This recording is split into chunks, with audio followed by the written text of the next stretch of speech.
क्या पता कब मौत का पैगाम आ जाए कि जिंदगी की आखिरी शाम आ जाए।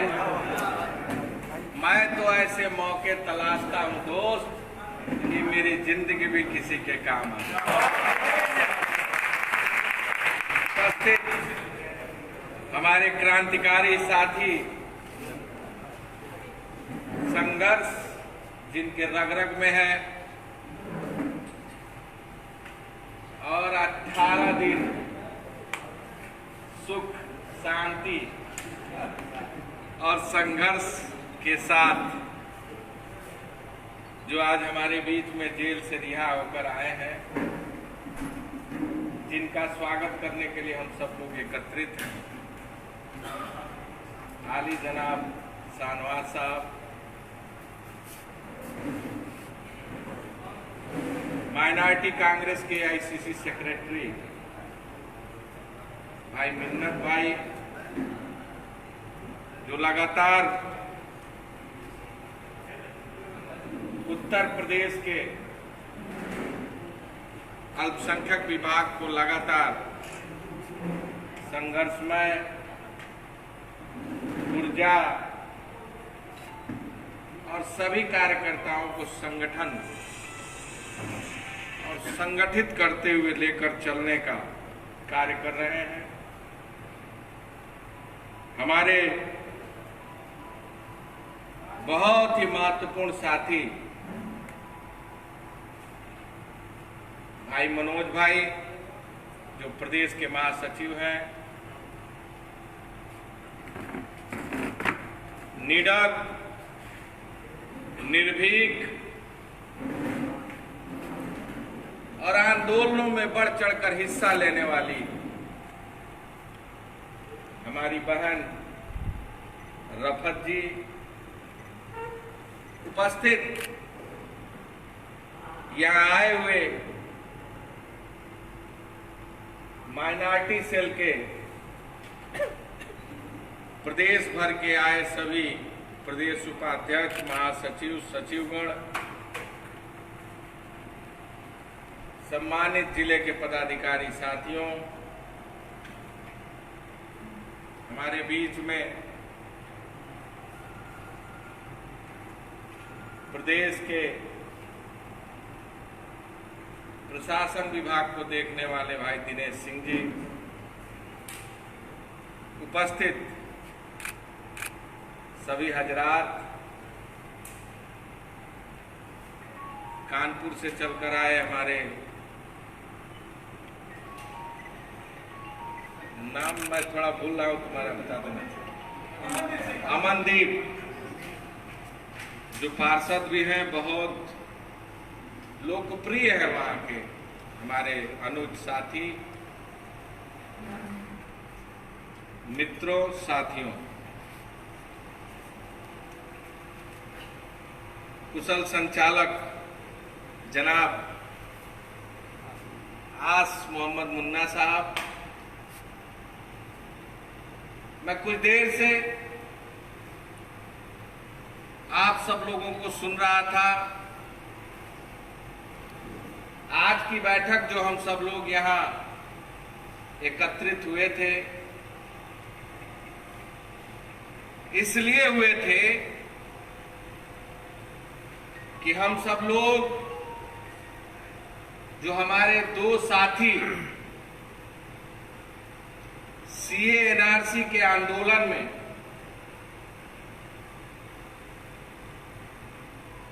जेल भेजे गए थे, उन दोनों की रिहाई कैसे हो, इसके व्यापक जन आंदोलन की तैयारी और रूपरेखा जो हम सब लोगों ने मिलकर बनाई थी, उस पर व्यापक चर्चा हो और चर्चा के दौरान आप सबकी सहमति से हम ठोस निर्णय ले सकें और निर्णय लेने के उपरांत जनपदों में, गांवों में, विधानसभाओं में, ब्लॉकों में कैसे हम इस आंदोलन को जन आंदोलन के रूप में तब्दील कर सके, इसके लिए आज हम यहां एकत्रित हुए थे।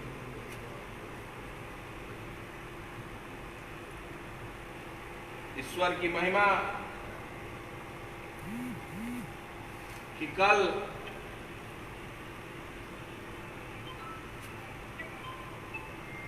न्यायालय ने हमारे दोनों साथियों की जमानत मंजूर की। मैं हृदय से न्यायालय का धन्यवाद अर्पित करता हूं।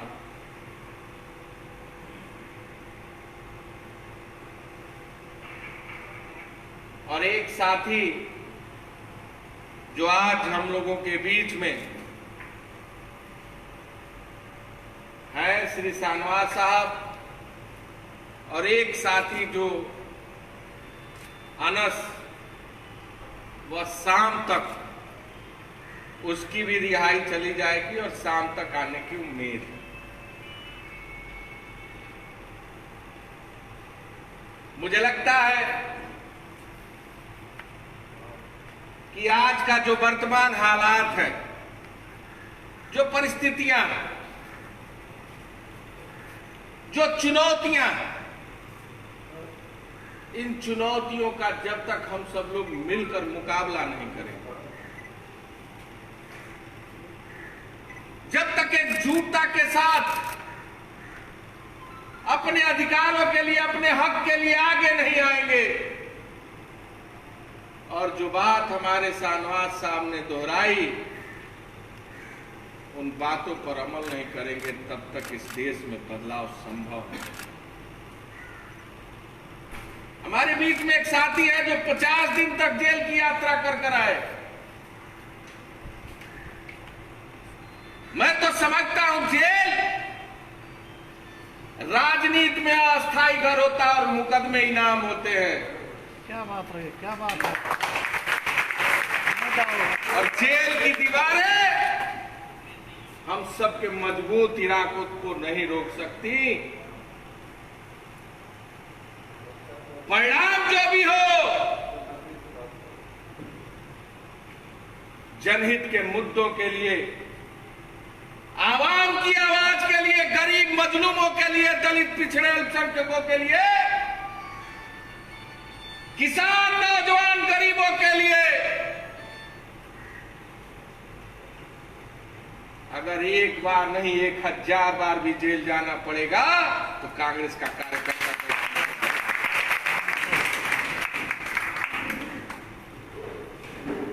जब मैं पहली बार जेल गया था तो मेरे मन में भी बड़ा डर था। सानवाज भाई, मुझे लगता है तीसरी चौथी बार जेल जाने का अवसर प्राप्त हुआ था। आपके भाई को 21 बार जाने का अवसर प्राप्त, 38 मुकदमे।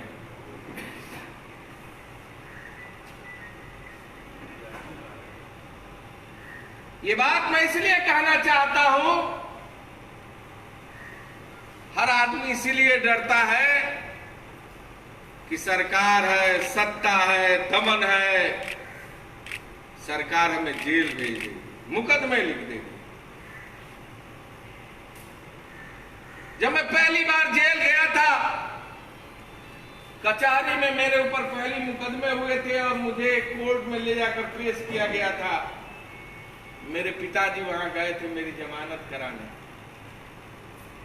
वो थोड़ा रोने लगे, थोड़ा देर मैं भी टूटा कि अरे मेरे पिताजी तो आज कचहरी में रो रहे हैं।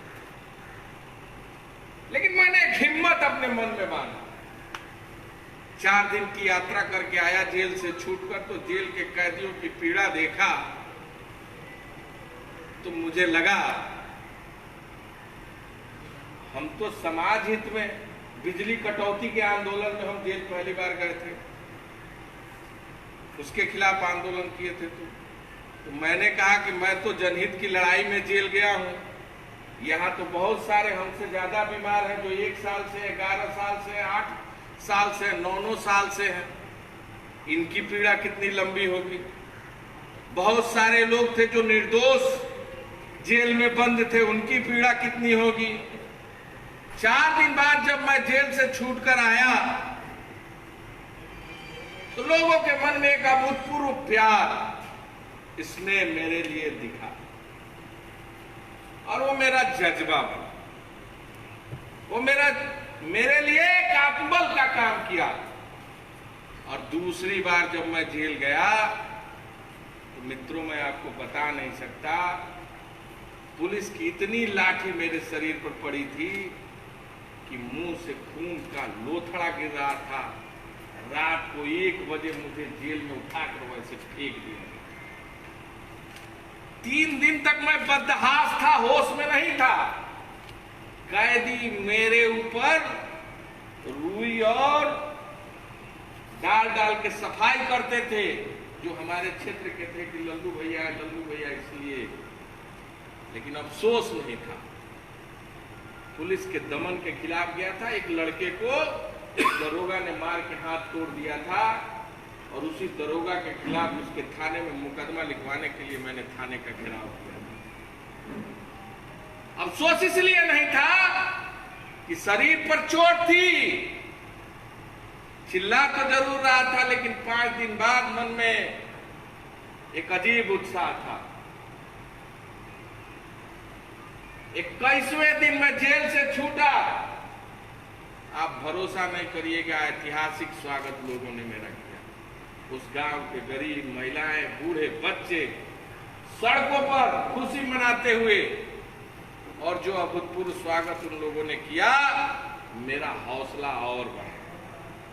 और मैंने मन में यह ठाना कि जुल्म, जाति, अन्याय, अत्याचार के खिलाफ हमें संघर्ष करना है।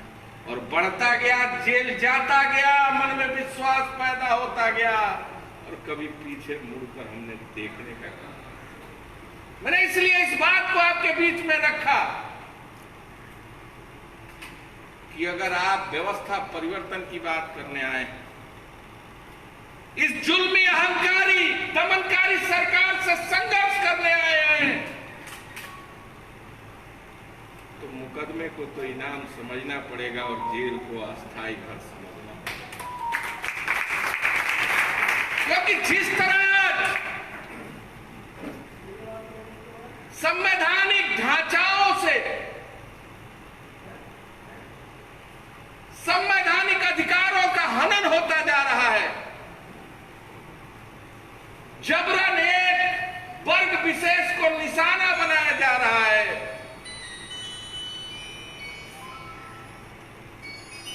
समाज के दलित पिछड़ों के अधिकारों को छीना जा रहा है, नौजवानों के रोजगार के नाम पर उनको छला ठगा जा रहा है,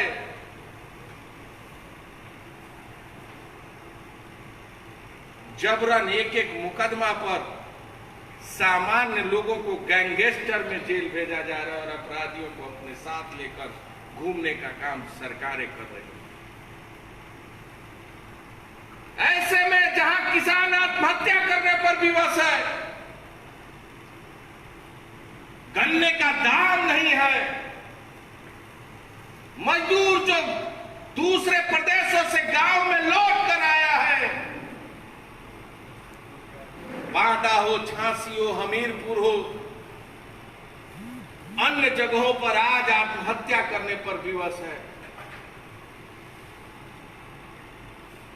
आज ऐसे में जहां देश आर्थिक संकट को झेल रहा हो, जहां लोगों के पास जो अधिकार थे उनको छीनने का काम किया जा रहा हो, ऐसे समय में हम सब लोगों को एकजुट होकर संघर्ष का बीड़ा उठाना है।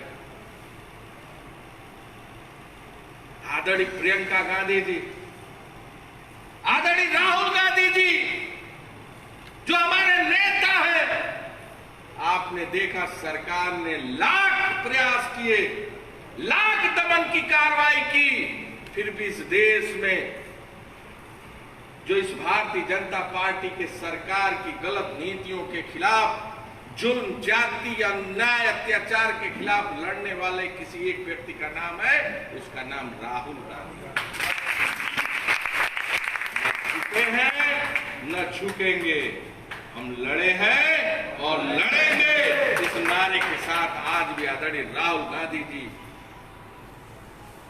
अल्पसंख्यकों के अधिकार पर, पिछड़ों के अधिकार पर, दलितों के अधिकार पर, गरीबों के लिए, किसानों के लिए, नौजवानों के लिए, सफाई कर्मियों के लिए, सबके लिए रोज संघर्ष का बीड़ा उठाने का काम किया है। और आज हम सब लोगों को उनके साथ खड़े होकर कदम से कदम मिलाकर इस देश को, जहां इस सरकार ने गिरवी रख दिया है, प्राइवेटाइजेशन चारों तरफ तेजी के साथ फैलता